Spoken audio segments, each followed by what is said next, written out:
Oh, okay, guys, I'm gonna go look down this passage to the right. You all go check down the one on the left. Okay, right on. Okay. Yeah, okay, I got you. Noah? Noah, are you down here somewhere? Over here, Pete. What are you doing in this abandoned mine? Oh, I'm just searching for some new math discoveries. In a mine shaft? Well, you never know where these things could be hiding. Oh my god! Did you find something? It's just a stupid priceless ruby. Anyway, I was just doing some research about some of the biggest mathematical discoveries of the past century, and it inspired me to start looking around. That's not really how it works. Math discoveries are not like archaeological discoveries, just waiting to be uncovered by someone who happens to find them. In fact, discovery may not even be the right word.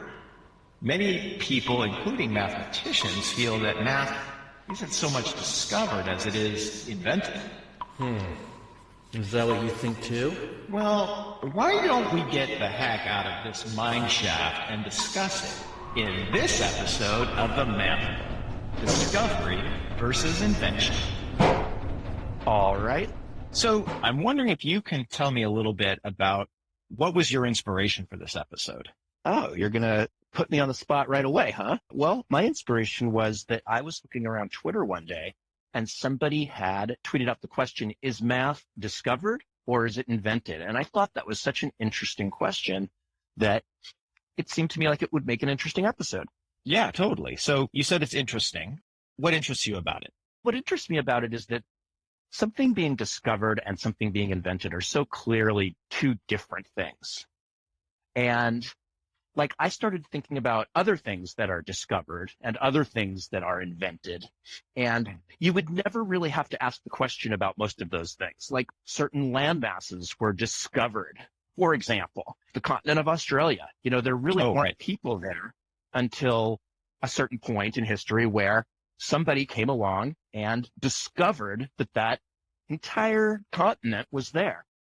You would never say that Australia was invented, right? Yeah, I wouldn't. But yeah, no, clearly no one would say that it was invented. Right. And then on the other side of the coin, there are things that were clearly invented, like, for instance, the iPad. Obviously, a team of engineers worked very hard and tirelessly to invent this device and put it together. Without their work and without their efforts, we wouldn't have iPads. And nobody would say, this team at Apple discovered the iPad.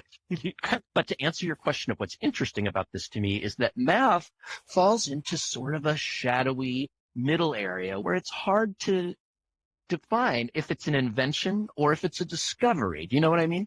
Oh, I totally know what you mean. And then in doing research and preparing for this conversation, I started looking around online and found that this isn't just a question that popped up on Twitter. This is a question that mathematicians have been discussing and debating for quite some time.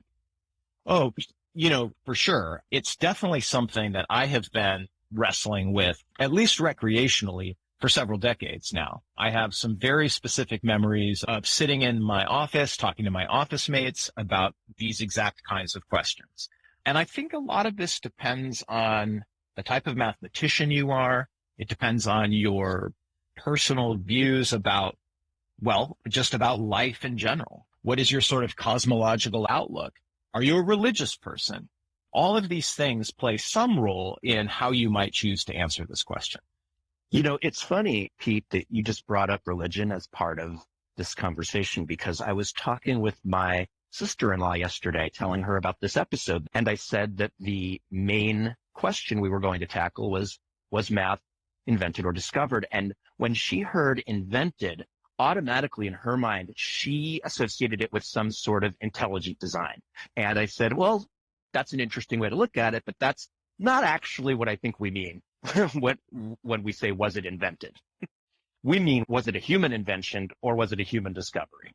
Exactly. So I think my own thoughts about this Well, let me put it to you this way. While preparing for this episode, it's been a pretty wild ride. I've gone on this journey where I maybe have a less certain grip on the answer now than I did before I started looking into any of this. One thing I think that I have been feeling increasingly over the last week or two is I don't think is math discovered or invented is exactly the right question. I like a variation of that question, and this is tentative. I'm wrestling with this even as we speak, but I like the question, where does mathematics come from? And I think there's a false dichotomy, first of all, that gets presented with the question, is it discovered or invented? Like, is it one or the other? Because maybe it's both, maybe it's neither, maybe parts of it have one quality and other parts have a different quality. And so I'm not sure it's the greatest question, but I love the question at the same time because of the conversations that it generates. You know, I love that you're calling into question the wording of the question itself, because it reminds me of something that I ran across while I was doing my research for this episode. I found a paper by Mario Livio called Math, Discovered, Invented, or Both. And one of the things that he said in his paper was, and this is a quote, "Personally, I believe that by asking simply whether mathematics is discovered or invented, we forget the possibility that mathematics is an intricate combination of inventions and discoveries." Yeah. And maybe that's even a more reasonable point of view than one or the other. Although, even to this day, there are people who are very hardline about one of these two choices. They clearly see it as either being wholly discovered or wholly invented, and there's no wiggle room for them. It's very clear. I definitely started this journey with the idea that I would come to rest on one or the other answer. But I do have to admit that the more I read about it, the more I agreed with Livio's position that it's really a combination of both. And I'd like to give an analogy that really sprung to mind while I was doing some research. You know, we as human beings create systems that we like to use as tools. Here's a non-mathematical example, language, right? We've created individual languages, and each has a complex system of rules, and each is a definitely human creation or invention. But does that make language itself a human creation? Do you see where I'm going with that? I do. You know, perhaps there are specific mathematics created by humans, but math itself exists outside of humanity. You know, and perhaps in a very real way, mathematics is the language that we invented to describe the natural world that we've discovered. Yeah. And I think what you've hit on there, this question of whether or not it's somehow out there in the universe, sort of independent of us, I like to think of that as the realist position in mathematics, that mathematics is real. It exists in the world independent of us. And I think this is very much the point of view that the average working mathematician takes. Now, I don't necessarily mean that when questioned, they would absolutely put their money on the table behind that point of view.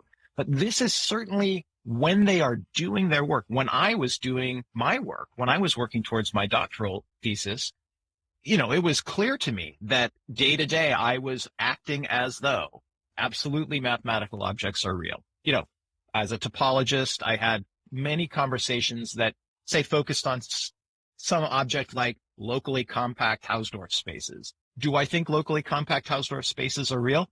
You better believe in those moments when I was doing the work, absolutely. You know, nobody would stop to go, wait a second, did you say Hausdorff space? You know, like maybe you're taking it a little too far. Well, something you're saying is making me want to ask you a question. You just introduced a slightly different term than what we've been using. We've been talking about, is math an invention? Is math a discovery? You just introduced the idea of, is math real? Yeah. And that actually takes it to a whole nother level as far as I'm concerned. You know, what do you mean when you say, is it real? Sure. Well, in order for something to be discovered, it has to exist prior to the moment of discovery. Otherwise, what are you discovering, right? There has to be some prior state. And so I think if we're going to say that mathematics is discovered, then I really do think it would be incumbent upon us to argue that these mathematical objects that have been discovered, that they exist. And that actually seems very difficult to me. Like, what are you going to point to? What is the thing that you discovered? What is the existent object that you just discovered? I can point to Australia. I know where it is on a map. I've met people who were born in Australia. I'll slip an extra shrimp on the barbie for you. I think this is a real challenge and a real problem for philosophers and mathematicians who take it seriously that discovery is the right word, because then you have to say, what is it that you've discovered? Let me give you an example of what I think you're talking about, and then hear how this hits you. This is an example I came across when I was watching an interview this week with Sir Roger Penrose, the famous mathematician and physicist, from a video series called Closer to Truth. And we'll put a link to this in our show notes. He was talking about actually a fact that we have discussed in one of our previous episodes in Primetime. He was talking about the proof that there is no largest prime number. Right? Mm-hmm. Now, that's undisputed. We've talked about it before. We both agree that there is no largest prime number. And the way Penrose put it, he said, this is true. It's always been true. It didn't become true because somebody proved it. And even if nobody had ever proved it, it would still be true. So does that fact then count as a discovery? Right. I think that's a good question, and I think it's a hard question to answer. And let me go back to earlier. I mentioned that I have memories of sitting in my office with my two office mates, Bella and Dylan. And I said, hey, here's a question for you guys. If Earth were somehow destroyed through some catastrophic space event, do you think manifolds would still exist? Now, a manifold is the geometric class of objects that is the basis for modern general relativity. But they're also this abstract notion, right? And the definition is fairly complicated. So would they still exist? Well, Bella, absolutely without hesitation, and in fact, without even a spark of emotion, just said, well, yes, of course. Like, it was as plain as the nose on any of our faces that, of course, they would still exist. In fact, it's almost silly that you're bothering me with this question. Scoop of chocolate, scoop of vanilla. Don't waste my time. And I think Bella is, at the time, 15 years ago, absolutely a mathematical realist, right? So Dylan and I, we found the question really kind of curious and fun to think about. I don't recall either of us having nearly as strong a sense as Bella that the answer was one way or the other. So I think this question that you bring us to with Penrose and the non-existence of a largest prime is a really good question. And it argues a little bit in favor of this realist view. Like, well, if it's not real, then how come we're all convinced of this? There is no largest prime. And I don't necessarily have an answer to that, other than to say that the structure of prime numbers and the fact that there is no largest one could simply be a conceptual pattern in the mind, that independent of the human brain, there is no notion of prime number. There is no truth or falsity to whether or not there is a largest one, because absent the human mind and the human cognitive process, it's nonsensical to talk about prime numbers. Okay, but is it? Here's a question that kept popping into my head while I was preparing for our conversation today. And this dovetails quite nicely both into what you just said and into what you said a moment ago about, if the Earth were destroyed. Because the question that kept coming into my head was, if there were other intelligent species out there in the cosmos who had their own cultural evolution and came up with their own systems of mathematics, would they necessarily mirror our own? You just said maybe the concept of prime number doesn't even exist outside of the human mind. But what about another intelligent mind? Would they at some point inevitably have to come across the concept of quantities that can't be divided up into smaller equal groups, which of course is what we call prime numbers? Yeah, well, I think we could take a few steps back from that particular question and look at a simpler question that tries to get at the same notion. And, well, okay, if we're going to talk about the number of prime numbers there are, whether or not there are infinitely many, then first and foremost, we would have to talk about prime numbers. And to be able to talk about prime numbers, we would first have to be able to talk about numbers, right? Let's just talk about the question of whether or not numbers exist. Now, I did say we're going to talk now about whether or not numbers exist. Well, You know what that reminds me of? I was listening to the Judge John Hodgman podcast just the other day, and there were a husband and wife who were having a dispute with each other. And as a side conversation, they mentioned that they have lots of little hypothetical debates and arguments all the time. And one of them, coincidentally enough, was about, are numbers real? Okay, I got to rule in Cameron's favor on that one. Numbers are not real. And so I love that this just came up in our conversation also. well, I think it's a very natural question to hit upon when you're talking about the nature of mathematics. So I said earlier that if there were no human mind, there would be no mathematics. And let me clarify that a little bit. What I mean is the human mind, which runs metaphorically as a kind of software on the human brain, is a product of evolution. And we know from the theory of evolution that we are related to other species on the planet. At some point in the past, we had a common ancestor, there was a split, and two very distinct species evolved from that. And we can ask about the number sense that some of these other species have. So, for example, chimpanzees, certain kinds of monkeys, lemurs, and even My others. sister. Your sister. Yeah, I got one of those too. My sister. Yeah, our sisters. Our sisters. So really, I don't so much necessarily mean the human mind as I mean the kind of a mind that is produced through evolution that has certain basic characteristics. So would you say we're talking about the conscious or the sapient mind? Well, in some ways, actually, I might be thinking a little bit more about the mammalian mind, although it does extend. I guess pigeons apparently have some number sense as well. I mean, I think the question you're getting at is about aliens, and I'm thinking like, man, that is really far out there compared to just trying to understand even what the species that we have all around us, what are they doing in their brains, let alone what would an alien do? And, you know, of course, aliens, if there are sentient aliens out there, the kind of mind that they have to be dependent on the underlying physical reality that supports the mind. I don't know. I don't even know how to speculate about that.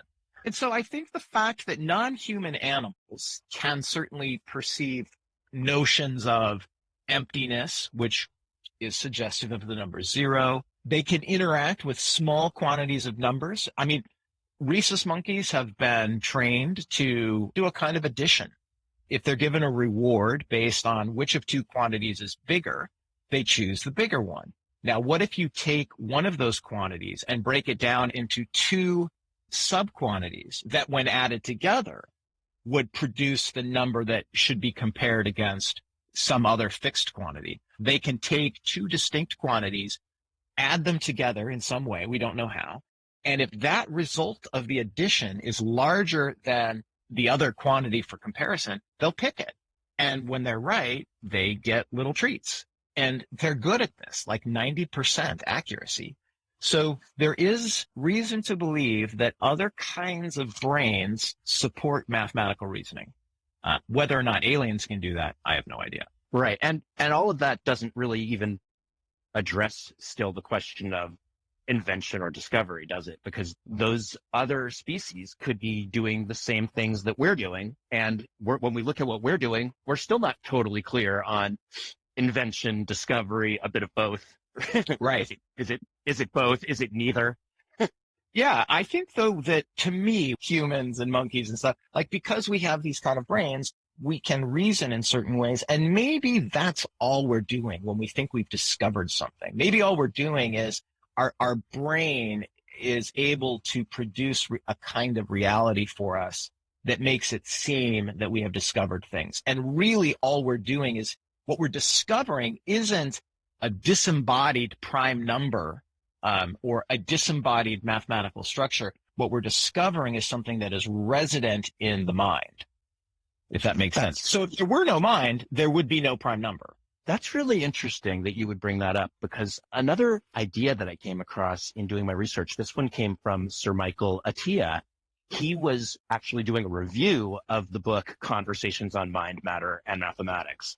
And he pointed out, speaking of the brain, that our brains evolved in order to deal with the physical world.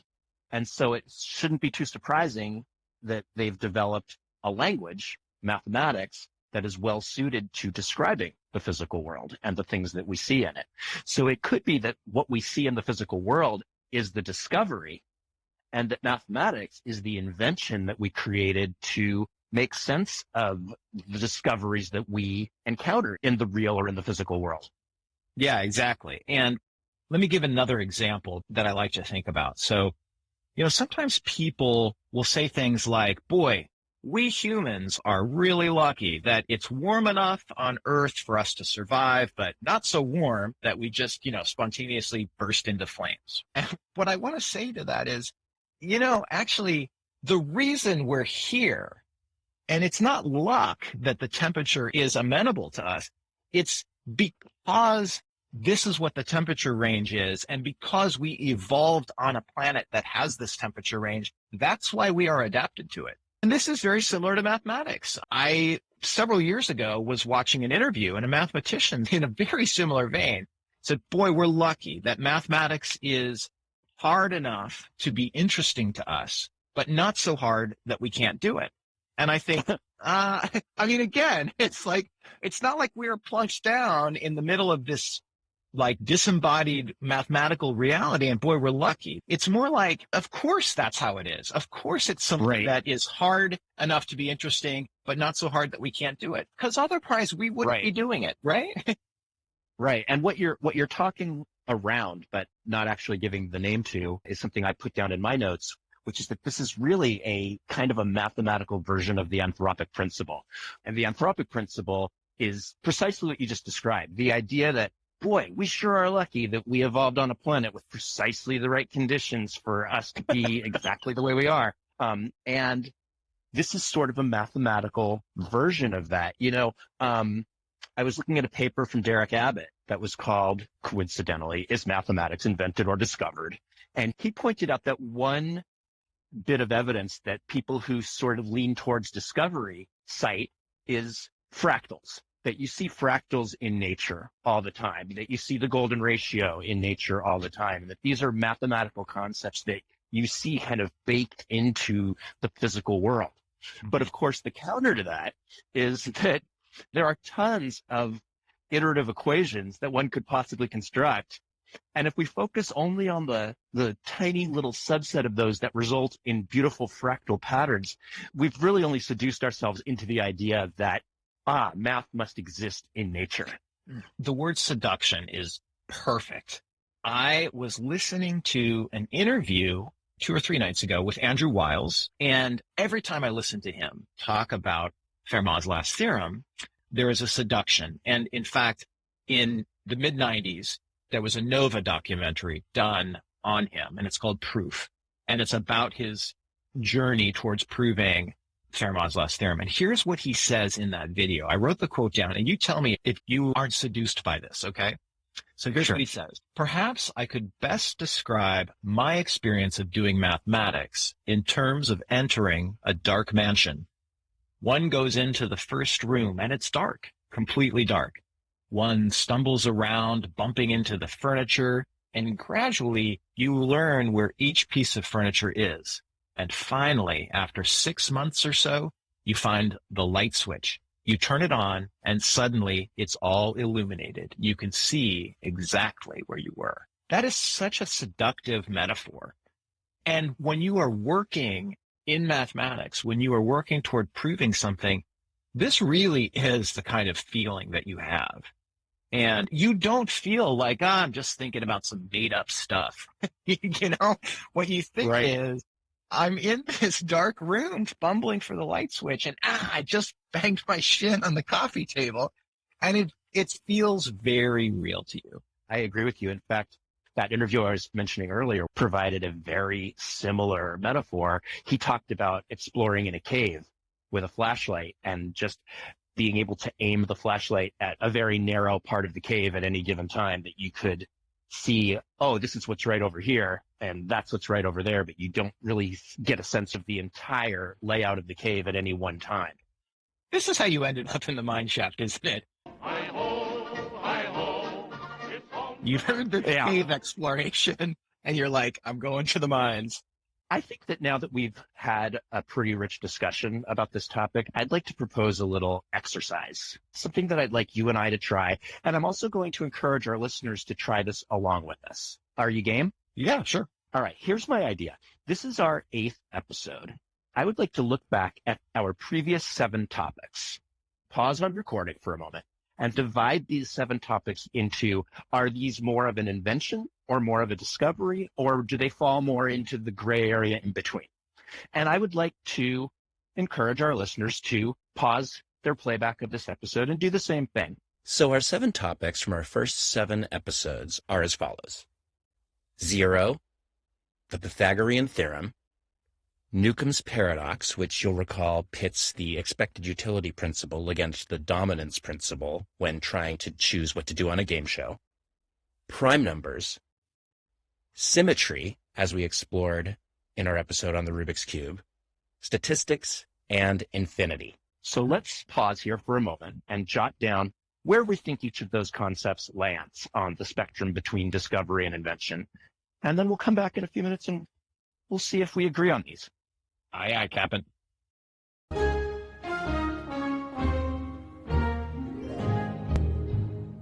And we're back. Do you have your list, Pete? Right in front of me. All right, let's start with the concept of 0.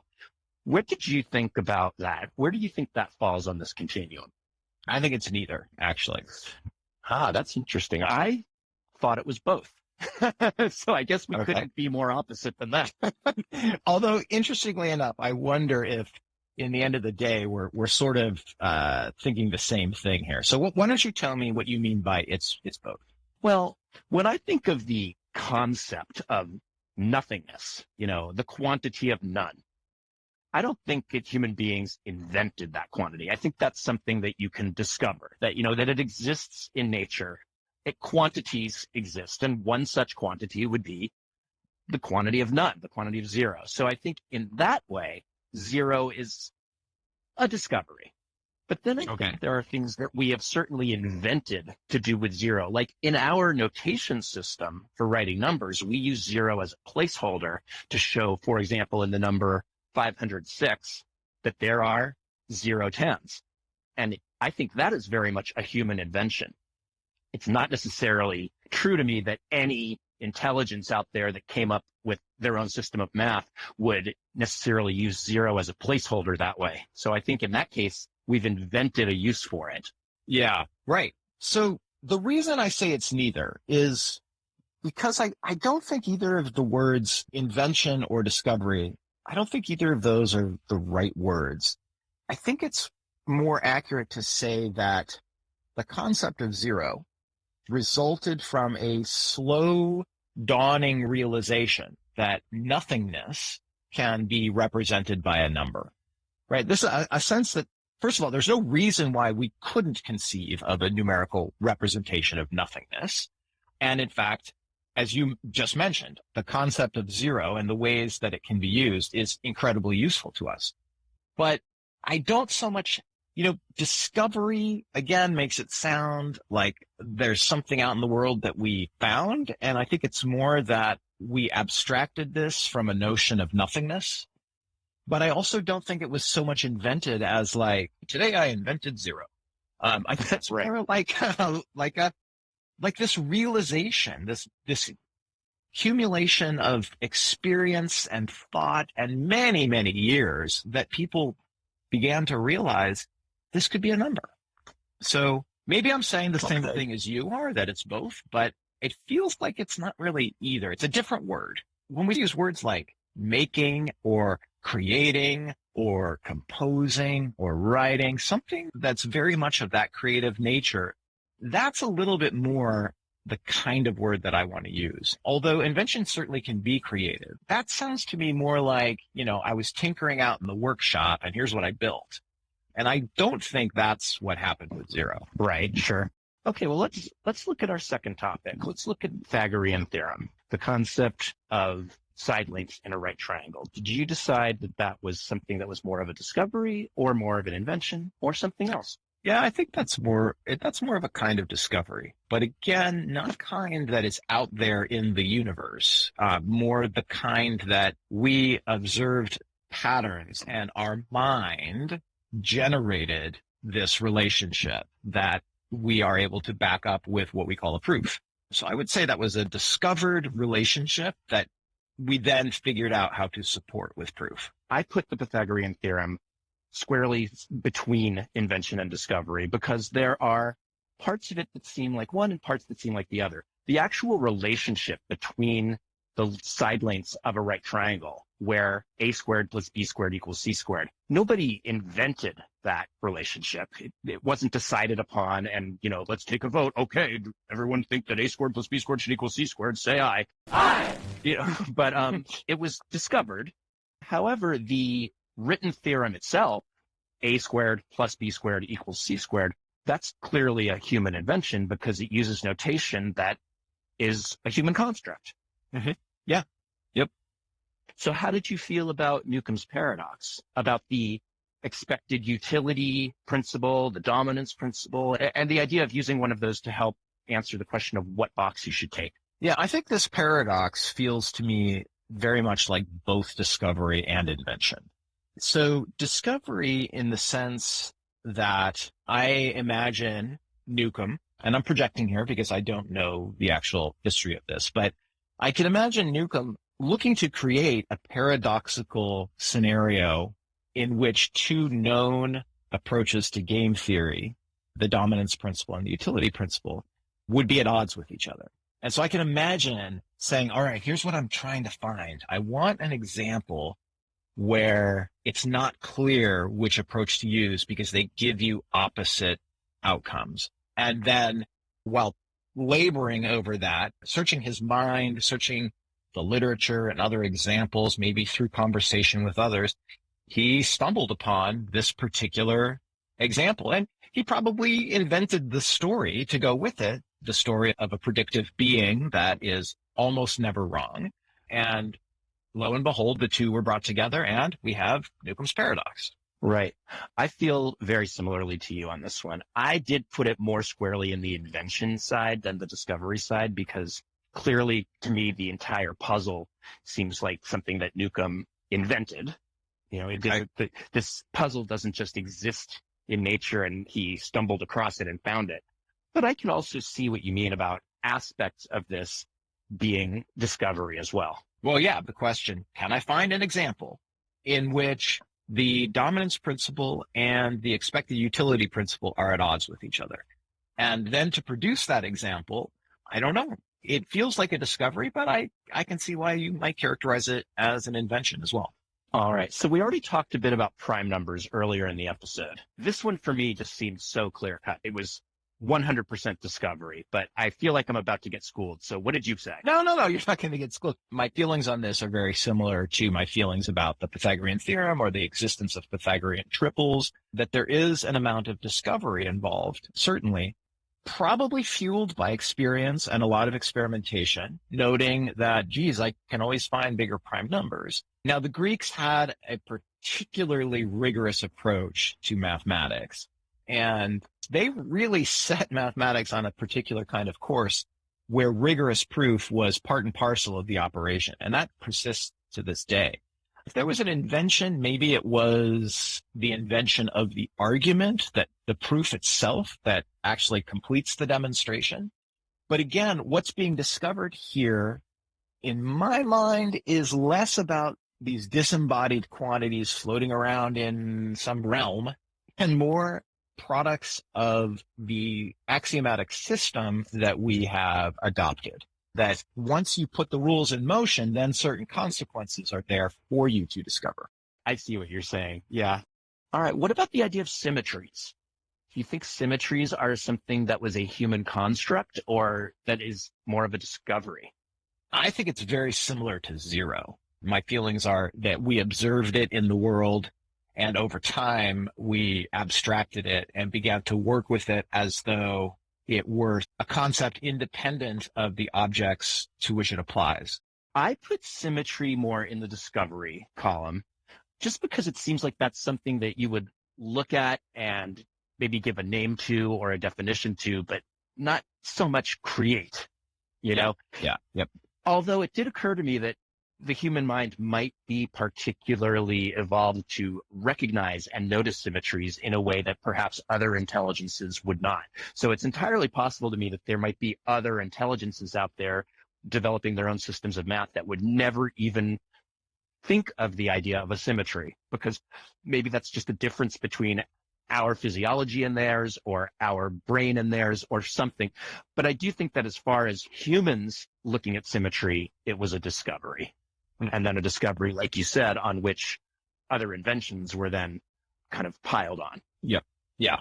And our next one is the branch of math known as statistics, which we talked about in our positive thinking episode. When I started thinking about statistics, I put it down more as an invention. And the reason I chose that, we were talking earlier about Mario Livio, and he said that Newton formulated the entire branch of mathematics known as calculus because he needed a tool for capturing motion and change.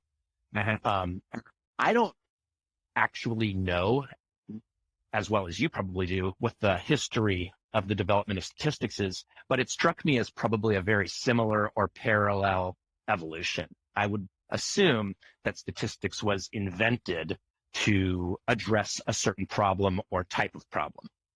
Yeah. Statistics, to me, it's primarily a set of tools. And I don't mean that in a condescending way in the least. I simply don't have familiarity with statistics beyond its capacity as a set of tools. So I'm going to go with invention on this one. Okay. And our last topic from episode 7 is the notion of infinity. What did you think of that one? Well, I think infinity is a little bit of a tricky one. I think it's a kind of cognitive discovery. It's an abstraction. So it arises from our experiences, not with infinite objects, because nothing in the universe is infinite. I mean, we have estimates on the number of atoms in the universe, right? And so if anything is going to be infinite, it would be something like that. And it's not. So I think there, we have this notion of keep going, right? And we have this further notion of just, we'll add one. Kids like to say there's no biggest number. And the way they do it is you give them some number and they add one to it and they go, see, I can always go bigger. Right. And so I think that is the beginnings of the metaphorical framework for understanding what infinity is.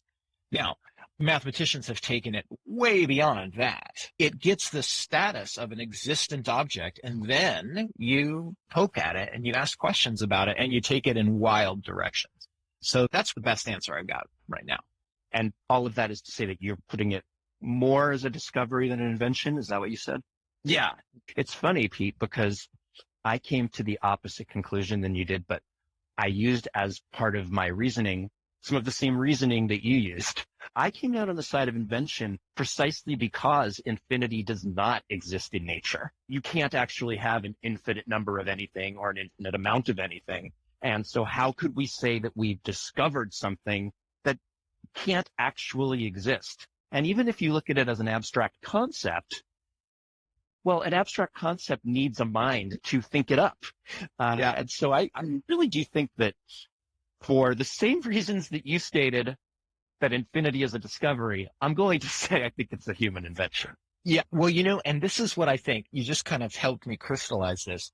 The human mind is the location, the locus of all of these objects. That's where the abstractions live. And that doesn't mean that they're like hopelessly relativistic, like, oh, well, that means you have your math because it's in your brain and I have my math because it's in my brain.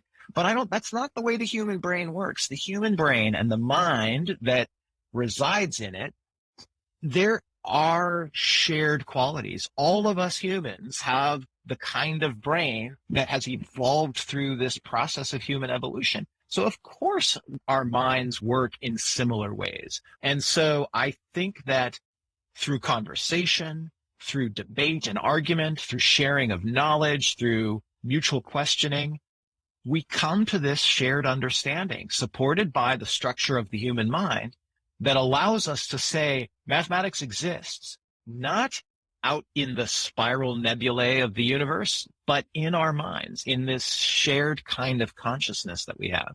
That's really where I'm at right now in this question of, is it invented or discovered? I don't know, but I know the human mind has a heck of a lot to do with it. Absolutely. I think that's one thing we can all agree on.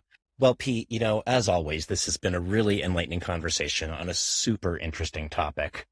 I did challenge our listeners a little while ago to write down their own thoughts on whether our previous 7 topics were inventions, discoveries, or something else.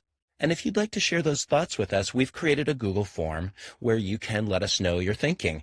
You can find that form at bit.ly/mathclubpodcast-ep8 for episode 8. And we'll also put a link to that in the show notes. If you do have any thoughts you'd like to share, please head on over there and share them with us. We love hearing from you. In fact, we did hear from one of our listeners this week. Listener Judy reached out to us on Twitter and gave us a really nice compliment. She said, thinking outside the box and the episode on the Rubik's Cube were super fun, just the right amount mathy. And we love getting feedback like that. I love that. Thanks so much for writing in, Judy. It was great to hear from you. And it's exactly that kind of comment that allows us to tweak this show and make it more mathy, less mathy, just the right amount of mathy. It's the Goldilocks of mathy. So, Pete, would you tell our listeners how they can reach out to us like Judy did if they want to reach us on Twitter, or if they want to email us their thoughts about inventions, discoveries, or both? You bet. All right, Math Club, you can be just like Judy. Write to us. Our email address is mathclubpodcast@gmail.com. And you can find us on Twitter. Our handle is @mathclubpodcast. Well, Pete, thanks again for a great conversation. I think I discovered that we invented a pretty good episode here. I, for once, am 100% in agreement. All right, I'll write down the date. Take it easy, Math Club. See you later.